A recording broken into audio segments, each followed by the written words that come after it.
xam ne ñoo xam ne gisuñ benn dara ci état loolu gën a bon nga ne ci état gisoo dara ci état bi ba nga xam ne ni damay dem xaw ma ndax lañ koy waxati sax Barça wala Barça mais kooku musiba la c'est-à-dire que nit ki bu amul ci xelam yaakaar ci réew mi kooku mooy musiba boobu nag ñépp ci war a jóg gouvernement bi ñin ñi ak ñépp ñu ne ñun wóolu nañ suñu bopp taxaw former jeunes yi civisme c'est extrêmement important former élites yi ñu am éthique c'est extrêmement important former leen ñu am li ñuy wax maa ngi ci ñëwaatan mooy le leadership collectif volonté jàppante nekk benn xaw ma naka la ko Youssou Ndour wooyee mais Youssou Ndour wooyam boobu c'était extrêmement sage il faut que ñu xoolaat ko kiiwaat ko tey soo demee ba nga xam ne da ngay ñëw sa capitaine d'équipe bu ñëw ne la suma ñaari étoiles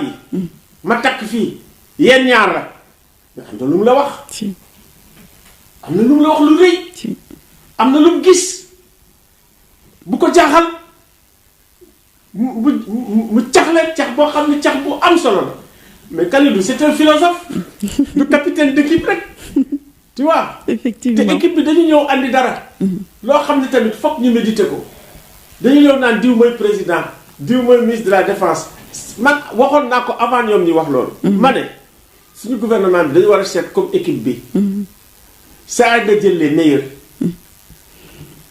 jox leen projet ñu defar ko mais su fekkee ne da ngay jël mes partisans rek mais suñu réew du dem mu te effectivement loolu la ñuy vivre voilà appel d'offres yi président doon na ko wax franchement na ko def on prend les meilleurs appel à candidature waaw fii day duuf na mooy port naa ko jox suma xarit fii de mooy AIBD naa ko jox suma xarit daf ma jàppale fii mooy déedéet dañu war a jël affaire yi nga xam ne dañu ko war a teg jël les meilleurs teg leen fa su fekkee ne c'est des hommes politiques c'est tant mieux su fekkee ne ñoom ñoo ko mérité c'est tant mieux mais nañ jël les meilleurs sénégalais bu mel comme équipe nationale ñu daal di dem am ndam ñu xale yi liggéey ñëpp liggéey voilà ba pare projet bi nga xam ne aussi président am na ko muy tout ce qui concerne la transparence dans la gestion des affaires c'est extraordinaire ñëpp jàppale leen ci liggéey boobu nga xam ne day am problème de transparence nag ak li ñuy wax aussi décision des comptes fokk juge yi ñu bàyyi leen ñu liggéey vraiment ñu bàyyi leen ñu liggéey parce que bu ñu leen bàyyee ñu liggéey gis nga sàcc bi su fekkee ne c'est un bon politicien am de bons avocats pour peu que état bi dugg ci lépp lay yàq même sur le plan international pour peu mais bu amee une justice indépendance bu leer mais dañ naan fii justice am na fi investisseurs yi dañ naan réew boo xamee ni am na état de droit am justice dañuy dem investir foofu parce que bés bu amee problème justice bi da koy régler te loolu dafa am solo te suñu justice vraiment mu ngi def lu mu mën ci liggéey donc président tamit dañ ko li muy wax ci justice bi te di ko gàtt nga te mu nekk projet vraiment na ko accomplir te foofu moom vraiment on le soutient totalement. Oui. Voilà. Oui. Alors nous allons aborder donc le dernier point waxtaane parti Pastef parce que parti Pastef 10 ans de bataille de combat ñu daal di accéder à la magistrature suprême moins de 2 ans de gouvernance on nous annonce que dafa am ay conflits au sein de l'exécutif les 2 personnes yi nga xam ni ñoom ñoo nekk à la tête donc de l'exécutif ñuy wax ni dafa am ay divergences entre ces 2 personnes. Ban lecture ngay def ci loolu ngeen cheminer 10 ans di xeex moins de 2 ans de gouvernance ñu wax ni y a des divergences. wax naa la ne waxoon naa fi ne crise de croissance la. C'est que crise bi ñu am ñoom. C'est une crise tout à fait normale. D'abord parti bi du parti bu mag. du parti bu mu si dugg si gouvernement. Oui. parti boo xam ne dëgg-dëgg dafa ascenseur la jaar waaw. parce que loolu sax moo tax ñu war a ko méditer xale yi dañ dem ba amatuñu yaakaar ci aîné yi nga xam ne chaque fois seen gouvernance dafa yàqu ñu ni comme mag ñi chaque fois gouvernance bi day yàqu dañ jël ay xale ñu jël leen loolu lañ war a comprendre bu baax voilà mais buñ ko jëlee su fekkee ne tamit ñoom seen culture d'état matul day am problème. Donc man dama ne ñu ngi ci période d'apprentissage ñu ngi ci période de maturation. man sémiologue la. xool naa keroog bi ñuy seetaan ñoom ñaar. ci xaw ma présidence la xaw ma bi ñu koy seetaan ñoom ñaar. oui indi xale yi indi jabar yi. si kii kott ñaar yi. yooyu yëpp nag moo ëpp ay discours.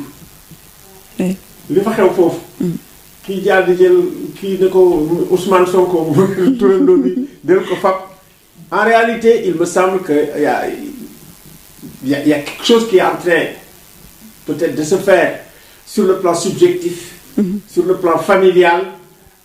nga xam ne peut-être am na foofu naka lañ koy waxee xam des médiations invisibles qui pourraient peut-être être beaucoup plus efficaces que les médiations yi nga xam ne mooy les médiations nationales les médiations annoncées etc.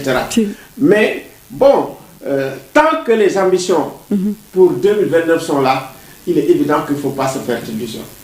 Oui.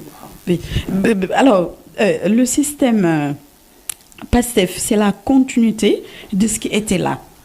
say kaddu la ñoom dañu prôné woon bi ñuy def campagne électorale rupture beneen candidat prôné continuité mais bu ñu jàngatee kaddu yi dafa mel ni rupture jusqu'à présent amatul on a l'impression que nous sommes dans une continuité tout simplement. Écoute, rupture elle n'est pas brutale. Rupture tu sais c'est un processus. Oui. De mon point de vue c'est un processus. En réalité boo jëlee xool nga xam ne tu as toujours le parti qui a tout sur les institutions moom la fi Macky Sall doon def moom la fi parti socialiste doon def c'est ñi nga àndal ñoom ngay jox yëf yi voilà bon buñ ko xoolee ñu xool résultat yi c'est pas encore quelque chose d'éclatant. Et puis en plus il y a des divergences. C'est très clair. Si. Bon, le président, il veut la paix, il veut rassembler, etc. D'autres, ils disent, mais écoutez, beaucoup d'impunité, beaucoup de lits, beaucoup de là. Tout ça, en réalité, ça cache une rivalité pour 2029. En réalité, il faut qu'on ait un prétexte quand même pour dire, bon, voilà, pour s'opposer. En réalité, li nga xam ne moom lañ am tey, et c'est le paradoxe du Sénégal, ça veut dire que li nga xam ne ñoom ñoo mën a jël présidence bi en 2029 dafa mel ni ci pouvoir bi rek la ne ñi koy xëccoo te crédible.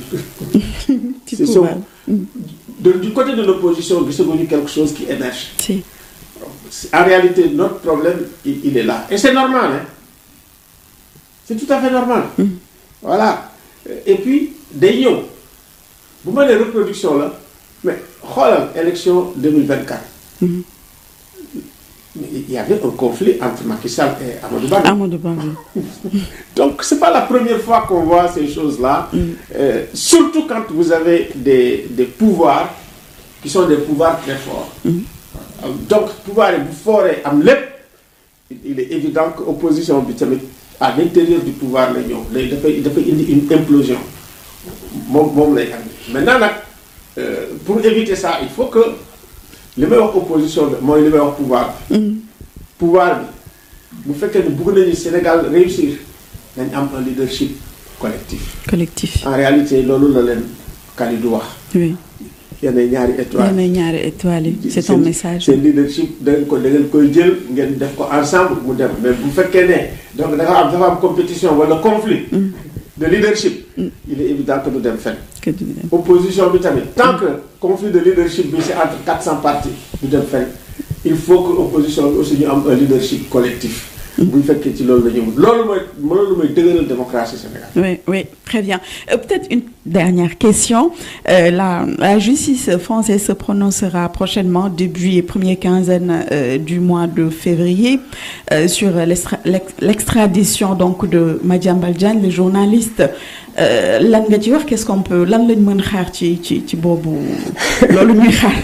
Avec impatience wax yenn yi parce que ñun quand même xam nañ à peu près justice française. La justice française elle est indépendante hein. Oui. Xam nga très récemment les Américains ont approché une juge française à Washington pour ni ko ñoom affaire justice kii bi nu mu tudd Marine Le Pen bi. Oui. parce que les Trump Marine Le Pen lañu àndal boo nga xam ne nee na sax dafay punir les juges français yi condamné Marine Le Pen. Mais juge français dañu ne Trump toogal sa place léegi sax ñu ngi naan Trump toogal sa place. La justice française pouvoir bu mënu ko wax rek mu topp xanaa en dernière instance kii di Emmanuel Macron jël décision ni dama koy jébbal te du ko defee ay problème rek lay am te fi mu ne nii mu ngi fees dell ak problème. Emmanuel Macron mënul faire voter son propre budget. Donc moi je m'attends pas à grand chose tant que état bi du doxal bu doxalee ce qu'on appelle un procès équitable. Sincèrement wane ko dès le début parce que c'est dès le début nga koy wane. Mais bu ñu nee teel rek nga jàpp doom jàpp sëriñ. loolu déjà moom ci boppam dafay am ay argument pour ni c'est politique. Si et même les journalistes yi ci arrêté woon pas n'importe quel avocat. Cet avocat je le connais pour avoir travaillé avec lui pendant longtemps. Et puis nekk ci aussi organisation. Voilà. PLAF moom moo ne moom PLAF man ci conseil d'administration PLAF laa bokk. Donc moi je n'attends pas je ne serai pas surpris. bu ñu toogaatee te yónnee wuñu Madiambal. Il faut que ñun suñu rupture bi may wax mooy. dans le domaine judiciaire. mooy ñu fexe ba nga xam ne dinañ am une justice indépendante. une justice sereine. La sérénité dafa am solo lool ci justice. waaw nga ànd ak dal surtout boo nekkee état ànd ak dal ànd ak patience.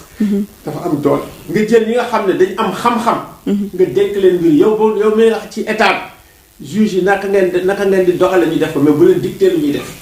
oui est-ce que dossier Madiambal aussi xawuñu ko politiser bu ñu gisee ñaari journaliste yoo xamante ni jël nañu Madiambal di ko defal interview ñu ñëw arrêté leen des arrestations musclées quand même faut le noter et après on vous dit que tout bonnement mën ngeen a dem ñu daal leen di bàyyi. Madiambal il est politique.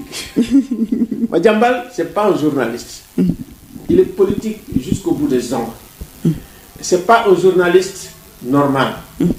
C'est-à-dire que suñu journaliste investigation yi mënuñu am information yooyu yoo xam ne Madiambal mën na ko am. parce que fi mu nekk di liggéey ak fi mu relation yi mu am ñoo koy andil.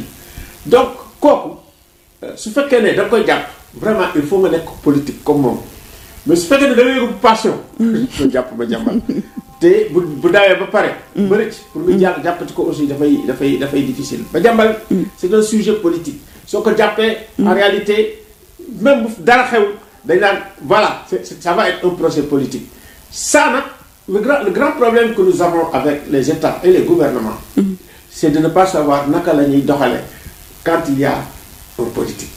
C'est pas facile c'est vrai je le connais nag c'est pas facile depuis temps bi ñoom Ablaye Wade moi je suis ça de très près j'ai beaucoup défendu les gens mais en principe ñun amaguñu sérénité amaguñu sagesse amaguñu dal boo xamee ne bu fekkee ne am na opposant nga mun am sérénité nga bàyyi ko ñii nga xam ne ñoo yor yoon ñu gérer ko. waaw mais bu fekkee ne yow da nga anticiper ni dañuy arrêté diw. nga def ko ñu nekk opposant nekk ay politique. politique boo jàpp léeg-léeg pour nga juger que yombul ah. c'est la même chose avec Madiambal. Madiambal c'est pas un petit comme on dit c'est un gros calibre. Gros calibre. Non. Alors relève société civile.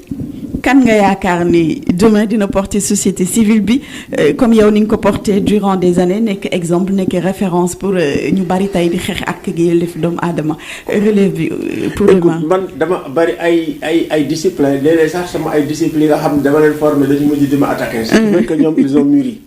Voilà. Tu as quand même les Seydi Gassama qui sont là, qui sont bons. Tu as les Babacar Ba qui sont là, qui sont bons. Tu as les Moundiaye Cissé qui sont bons. Qui sont là, tu as les Babacar Fall, et puis tu as quand même Antigone. Ah, nous te remercions. Bien, voilà. Karim. Oui. Karim qui se fait arrêter tout le temps. Karim Gueye. Qui va défendre les handicapés. Si. Karim, c'est un homme, il a un gros cœur. Si. Et puis c'est quelqu'un un passionné du Sénégal. C'est quelqu'un aussi, il a la foi. Effectivement. C'est un homme de foi, Karim. Donc, ces jeunes là ñoo ma gën a xarañ ñoo ma ëpp passion ñoo ma ëpp xam-xam ñoo ma ëpp énergie ëpp ma fit loolu moo tax Sénégal day taxaw ba j'ai beaucoup d'espoir pour le Sénégal à cause de ça. De ça. Oui. En tout cas, merci beaucoup Alioune Tine. Je rappelle que vous êtes le président fondateur de Africa Jom Sant yaa nekkoon tey suñu gan ci émission Càmbar. Le dernier mot. Mais le dernier mot mooy écoute nañu ni koy woykat yi waxee rek ànd nekk benn. juboo fexe ba nga xam ne jàmm ak tawféex vraiment day taw di walangaan ak xaalis bu bëri alal ju bëri parce que ñun pauvre ñu waaw Sénégal c'est un pays riche ku nekk mën na ci gis sa bopp donc ñu ñaan yàlla rek ba nga xam ne vraiment jàmm jeeg tawféex bi daal di walangaan ci Sénégal. Allahumma amen. Merci beaucoup Alioune Tine moo nekkoon suñu gan. Merci d'avoir répondu à notre invitation et merci aussi à Antigone même mi nga xam ne moom moo coordonné émission bi. Donc l'émission tire à sa fin, chers amis internautes de Sen